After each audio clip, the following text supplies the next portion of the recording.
When we think about ancient mystery, the same place always comes to mind: the Pyramid of Egypt or Machu Picchu. These sites have raised so many questions that no one can fully answer. But far from the spotlight, about 10 hours from Cali, there is another mystery almost no one talks about. A place left behind by a lost civilization that left no written records, nor clear explanation of who they were or why they disappeared. More than 500 mysterious stone statues stand here. Some of them are estimated to be built 2000 years before Christ. Local beliefs think that they represent shamans transforming into animals during funerals, protector of the dead, and guide to the afterlife. I definitely left this place with more questions than answers, and a feeling that was another civilization before us, way more advanced than we think. Beyond the archaeological park, the city itself has so much more to offer. To truly experience San Agustín, you have to walk its streets. Art literally appears on every corner of the city, and during local parades, indigenous tradition fills the streets with music and movement. And that living culture extends into the surrounding hills. San Agustín sits in the heart of one of the most respected coffee regions in the world. The landscapes around the city are shaped by coffee farms, and the coffee from the region have earned top honors in competitions. But past the coffee field and the rolling hills, nature takes things to another level.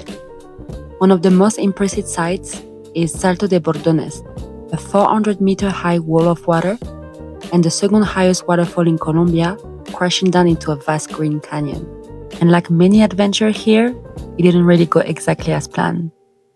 I had spotted what looked like an amazing filming location on Instagram and decided to hike there. The waterfall was definitely there, but the spot not quite. Instead, we ended up completely off the expected path, wondering how anyone got there in the first place. But honestly, what truly made San Agustín unforgettable for me wasn't just the places, it was the people.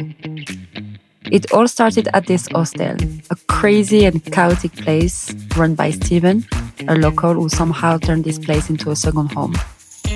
His friends were always around, and before I knew it, I wasn't just a guest anymore, I was part of the gang. I instantly connected with Aleja. She was incredibly kind and we just clicked so easily. She had 4 dogs, and one day we decided to take them on a hike together. And what started as a peaceful walk quickly turned into a scary moment when Paco, one of her dogs, got seriously injured. We were far from help and the situation felt completely out of control. Paco was just bleeding so much. We did everything we could to keep him alive and rushed to get help. And later the vet told us that just a few more minutes could have changed the outcome. It was intense, but the main thing is that Paco is alive. As nights fall over San Agustín, the town takes a completely different energy. The street quiet down, but the main square comes alive. Locals are laughing, drinking, listening to music, playing with the animals. That's when I really felt like I was living like someone from there.